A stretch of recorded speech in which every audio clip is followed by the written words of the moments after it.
안녕하십니까, 송광입니다. 지금까지 참 많은 시간을 할애를 해서 탑에 대해서 쭉 살펴봤습니다. 그런데 이제 우리나라 같은 경우에는 외국과 달리 이 탑과 비슷하면서도 탑과 이렇게 명칭을 달리하는 것이 있습니다.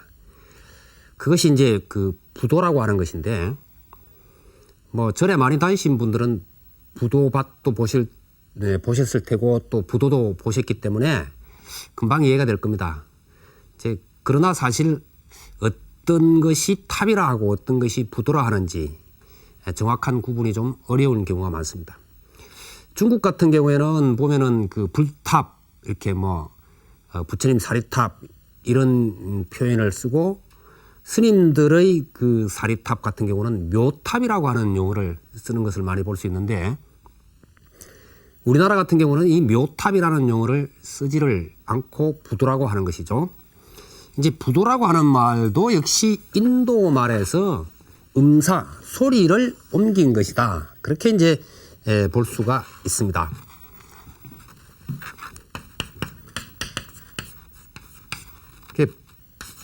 흔히 이렇게 이제 부도란 말을 지금은 이렇게 통용해서 씁니다. 부도. 부도에 해당되는 범어를 보자면은, 이 부타 스투파에서 왔다, 이렇게 이제 볼 수 있는데, 사실 이 스투파가 빠져도 되는 겁니다.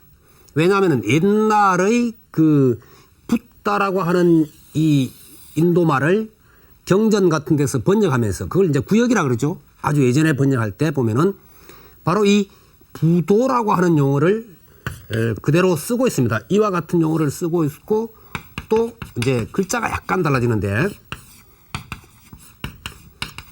이것을 그대로 쓰고 있습니다. 그럼 이럴 때 부도는 바로 부처님, 붓다라고 하는 용어와 동일한 것이죠.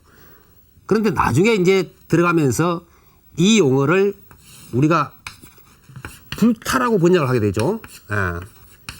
그래서 불타 이렇게 이제 번역을 했는데, 그 이전에 부도, 또 이런 글자로서의 부도를 썼습니다.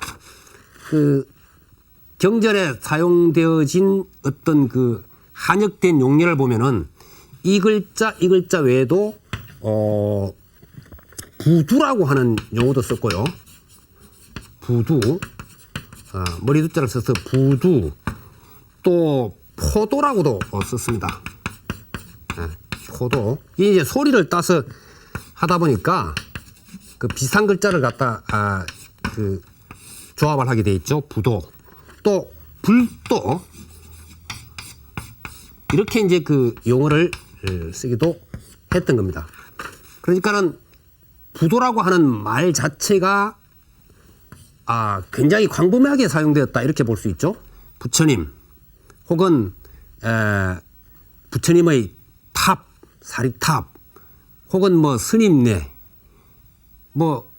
그 다음에 이제 우리나라 같은 경우에는 부도 그러면은 이제 고성의 사리를 모신 사리탑, 이렇게 이제 바뀌었습니다만은 본래의 뜻을 찾아가면 이렇게 좀 광범위하게 사용된 것이다.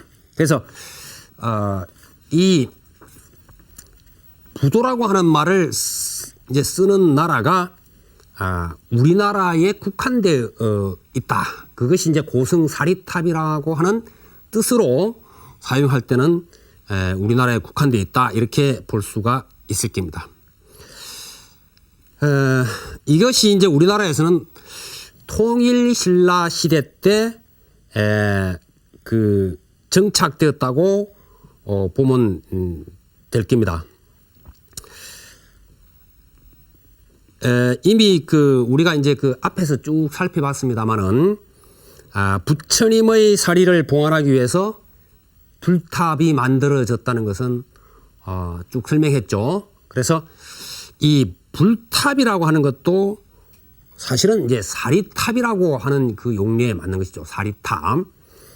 그러면 그 이후에, 부처님 이후에 고성의 사리탑은 어떤 형태로 만들어졌을까? 그것도 이미 앞에서 살펴봤습니다. 바로 산치대탑 같은 데서 제3탑이라든지 이런 데 가면은 부처님 사리를 모신 것이 아니라 그 옆에 어떤 용기라든지 이런 데서 나오는 거 보면은 고승의 사리를 모신 것으로 나오고, 또 인도의 여러 유적의 탑에서도 보면은 그것이 곧바로 부처님의 사리를 모신 불탑이 아닌 고승의 사리를 모신 탑들도 많이 있다는 것을 알 수 있습니다. 다시 말해서 부처님의 사리를 모신 탑이거나 고승의 사리를 모신 탑이거나 그 형태가 거의 동일했다는 겁니다. 물론 크기에 있어서는 불탑은 크고 스님들의 사리탑, 부처님의 제자라든지 뭐 이제 아무래도 좀 탑이 규모가 이렇게 좀 작아지겠습니다만은 형태상으로나 이렇게 뭐 다른 점이 별로 없습니다. 이러한 전통은 인근의 나라, 다시 말해서 스리랑카라든지 미얀마라든지 혹은 뭐 네팔, 부탄, 또 그 외에 대부분이 이와 같은 그냥 그 전통이 이어지고 있습니다. 그래서 고승들의 사리탑은 전혀 다른 형태로 가지를 않고 그냥 갔는데, 티베트 탑들을 살펴볼 때도 고승들의 그 사리탑군을 봤죠. 그런데 다만 이제 그 모양은 똑같은데 크기가 작아졌습니다. 작은 탑들이 여러 군락을 이루고 있는 것을 봤죠. 그래서 그것은 불탑이 아니라 고승들의 사리탑이다. 그렇게 이제 제가 설명을 드렸습니다. 중국에 건너왔을 때 우리가 중국 탑을 보면서 우리나라 원칙대사 탑이라든지 뭐 현장법사 탑이라든지 등등 많은 탑을 봤죠. 그 탑들 역시 대단히 큰 탑이었죠. 그래서 외행상으로 봤을 때 부처님의 사리탑과 고승의 묘탑, 중국에서는 묘탑이라 그러니까 이 묘탑과 설명을 듣지 않고는 구분할 수가 없었습니다. 그러다가 나중에 소림사의 탑림 같은 데서 가서 보면은 이젠 이 탑이 작아지죠. 작아지면서 여러 개가 군락을 이루는 것을 볼 수가 있었습니다. 그래서 이제 중국도 처음에는 비슷했다가 나중에 가면은 불탑에 비해서 고승들의 사리탑은 굉장히 이렇게 작아집니다. 그런데 우리나라에서 이제 보면은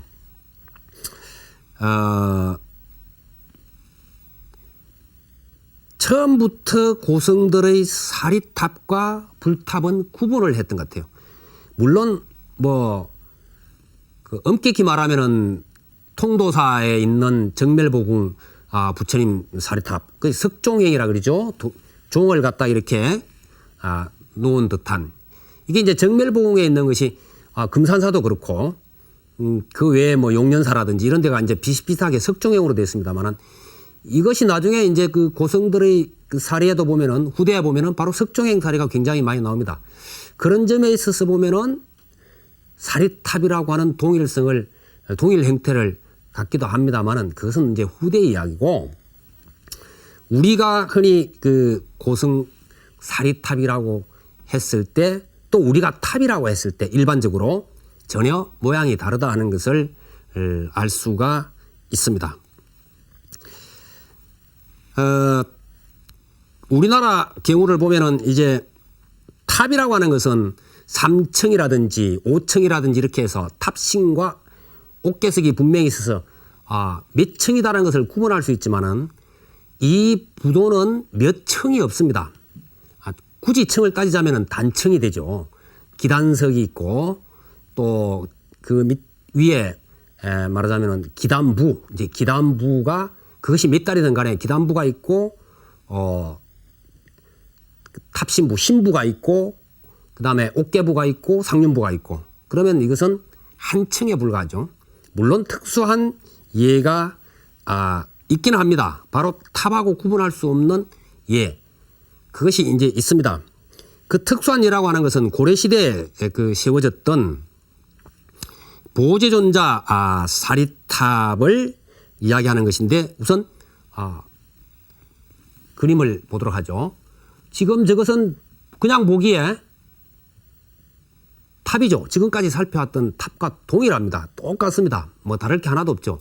그러나 저것은 불탑이 아니고 바로 보제존자의 사리를 모신 사리탑이다. 이런 이야기입니다. 동탑하고 서탑이 이제 두 개가 있는 것인데 앞에 봤던 것이 이제 동탑이었습니다. 그리고 이제 이 그 보제존자는 고려 공민왕 때의 왕사이시죠. 그래서 나홍 해근 스님이 바로 보제존자이십니다. 그리고 여주실력사에서 입적을 하셨기 때문에 여주실력사에 가면은 바로 이 보제존자 나홍 큰 스님의 사리탑이 부도가 있습니다. 그것이 이제 석종형, 돌을 이렇게 돌로 만든 종 모양의 부도죠. 그걸 이제 석종형이라 그러는데 돌석자, 종종자 이래서 세북종자 이래서 그게 이제 석종형 그렇게 이야기하는데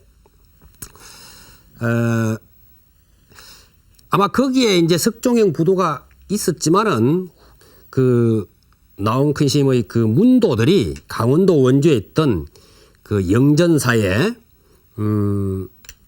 고려 우왕 14년이라 그럽니다. 1388년 기록에 가면은 그때 또 다른 사리탑을 세우면서 바로 탑과 동일한 이와 같은 행태를 한 것인데 이것은 정말로 그 예외적인 경우에 해당됩니다.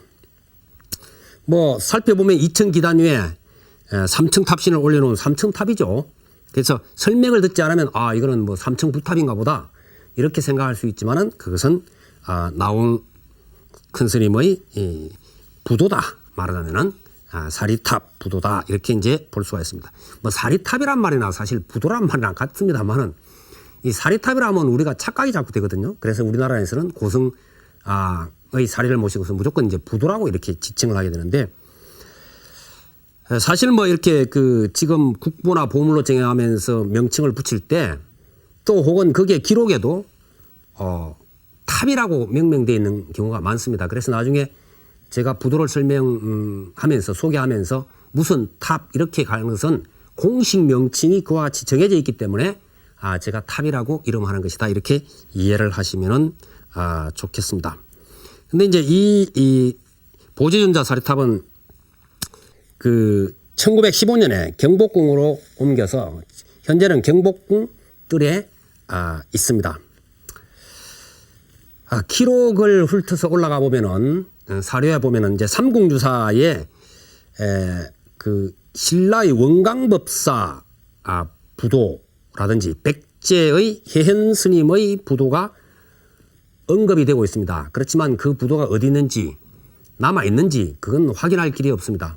다만 삼국유사에 부도를 세웠다는 그 언급이 되어 있다 이런 이야기죠. 그런데 이 시기가 정관 연간 그러니까 정관 연간이라고 하는 것은 627년에서 649년 사이에 해당되기 때문에 이때의 부도가 있었으면 상당히 그 연대가 올라가집니다만은 그 당시의 부도는 지금 뭐 남아 있지 않고요. 이제 현재까지 남아 있는 부도로는 가장 연대가 올라가는 것이 전흥법사 강원도 원성군에 있는 전흥법사 염거화상 부도입니다. 염거화상은 선사이시죠. 이 염거화상 부도를 살펴보죠. 저와 같은 형태가 전형적인 우리나라의 부도다 그렇게 이해를 하시면은 뭐 좋습니다.